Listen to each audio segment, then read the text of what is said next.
Olá! Hoje iremos falar sobre o experimento Desamparo Aprendido, apresentado pelas colegas Elaine, Elisângela, Graziele e Larissa. Em 1967, Seligman e Mayer fizeram um experimento com 3 cães. Na primeira fase, 2 cães foram submetidos simultaneamente a choques elétricos, enquanto o terceiro animal permanecia na caixa experimental sem choques. O controle sobre os choques era permitido apenas a um dos cães, que podia desligá-los pressionando um painel com um focinho. Quando isso acontecia, sua resposta também desligava o choque do segundo cão, que a resposta não tinha consequência programada. Assim, o segundo animal, por não poder alterar a duração dos choques, encontrava-se exposto à condição definida como de incontrolabilidade. 24 horas depois, cada cão foi exposto a uma sessão na qual a resposta de correr era negativamente reforçada. Os resultados mostraram que tanto os animais previamente tratados com choques controláveis, como os não expostos a choques, aprenderam igualmente a resposta de fuga. Ao contrário, os animais previamente expostos aos choques incontroláveis não emitiram a resposta de fuga ou, quando o fizeram, não houve aumento na probabilidade de ocorrência dessa resposta. Como resultado geral, esses sujeitos, portanto, não apresentaram resposta de fuga. Para testar a prevenção, um grupo de cães foi submetido a uma primeira sessão com choques controláveis, seguida por outra na qual eram expostos a choques incontroláveis. Verificou-se que, quando testados posteriormente em choques controláveis, esses animais aprenderam normalmente a resposta do teste. Para reverter o desamparo, Seligman e Mayer selecionaram cães que haviam apresentado desamparo e os reexpuseram à contingência de fuga do teste, forçando-os fisicamente a experimentar o reforçamento. Isso foi feito prendendo correias ao seu corpo e colocando os animais novamente na caixa de teste, que era dividida em 2 compartimentos por uma pequena barreira. Ao iniciar os choques, os experimentadores puxavam os cães com as correias na direção da barreira até que eles saltassem, indo para o compartimento oposto. Essa resposta de saltar era imediatamente seguida pelo término do choque. A cada choque, esse procedimento era reiniciado. Depois de expostos seguidamente a essa contingência de fuga forçada, os cães passaram a emitir a resposta de fuga sem a ajuda dos experimentadores, mostrando a reversão do desamparo. O que é o desamparo? É um comportamento em que um organismo forçado a suportar estímulos aversivos, dolorosos ou desagradáveis se torna incapaz de evitar ou não deseja evitar encontros posteriores com tais estímulos, mesmo que seja possível. Os psicólogos Marty Seligman e o Bruce Meyer foram quem realizaram um estudo entre as décadas de 60 e 70 com animais. O desamparo aprendido é um comportamento em que seres humanos ou animais são forçados a suportar estímulos considerados aversivos, dolorosos ou desagradáveis. Com o tempo, o organismo se torna incapaz de evitar tais estímulos. Mesmo que seja possível, em alguns casos a vítima nem quer mais evitá-los. Isso se dá porque ele aprendeu que não pode controlar a situação e não toma ações para evitar. Também pode ser definido como uma dificuldade de aprendizagem que é apresentada por indivíduos que tiveram experiências prévias com estímulos incontroláveis.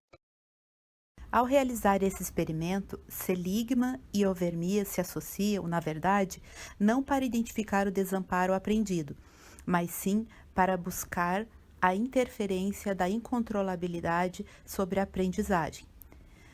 Ambos estavam dando seguimento a um experimento que identificou que choques incontroláveis podiam afetar novas aprendizagens operantes, negativamente reforçadas. Esse experimento tinha sido dado início por outros estudantes de psicologia da época. Para Seligman, a identificação do desamparo aprendido se deu de forma acidental. Ética vem do grego ethos, que significa modo de ser, caráter.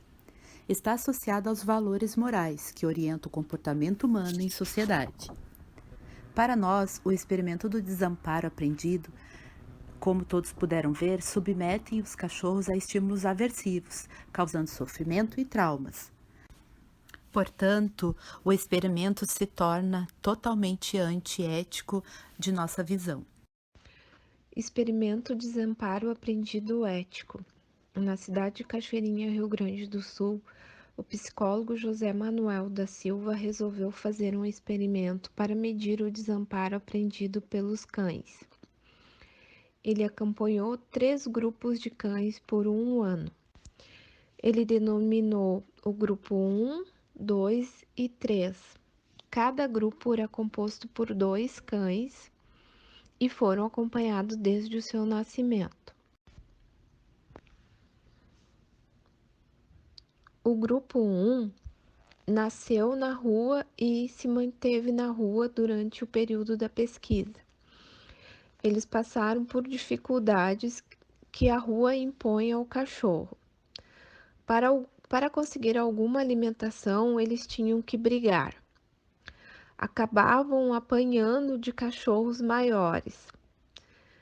Não tinha uma casa para morar, não tinha carinho, não tinha remédio. Vivia toda a dificuldade que uma rua impõe a um cachorro. Vivendo num ambiente totalmente hostil, tendo experiência com estímulos incontroláveis. O grupo 2, tá, também formado por 2 cachorros, embora eles fossem de ruas, eles eram cuidados pelo bairro onde transitavam, os chamados cães adotados pelo bairro. Tinha uma casinha para dormir em frente à casa de uma moradora, onde recebia comida e água e algum carinho e alguma medicação.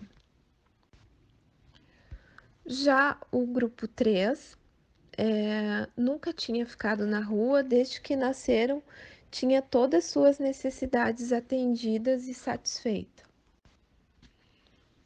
Então, José Manuel da Silva resolveu testar os animais dos 3 grupos, com teste de aprendizagem, como colocar a comida no pote e esperar o comando para começar a comer. Ensinar a dar a pata com recompensa, andar na coleira ao lado de quem comanda. E verificou que o grupo de cães, número 1, que é os cães que vivem na rua, eles tinham uma enorme dificuldade, tinham um tipo de depressão. Quando eles eram estimulados frente a um desafio, eles não conseguiam atender o comando, não conseguiam se controlar. Já o grupo 2, eles tiveram um percentual de aprendizagem de 50% em relação ao grupo 3, que teve um aprendizado em torno de 99%, porque conseguiu aprender todos os comandos. Então, nós trouxemos uma história da Lola, que é essa cachorrinha preta na foto, que ela vivia num ambiente extremamente hostil, no meio de muitos cachorros maiores do que ela, num ambiente pequeno, onde os maiores não deixavam ela se alimentar. Após a adoção dela, ela foi morar numa casa onde ela tem todas as necessidades dela atendida, mas mesmo assim ela não consegue parar de comer.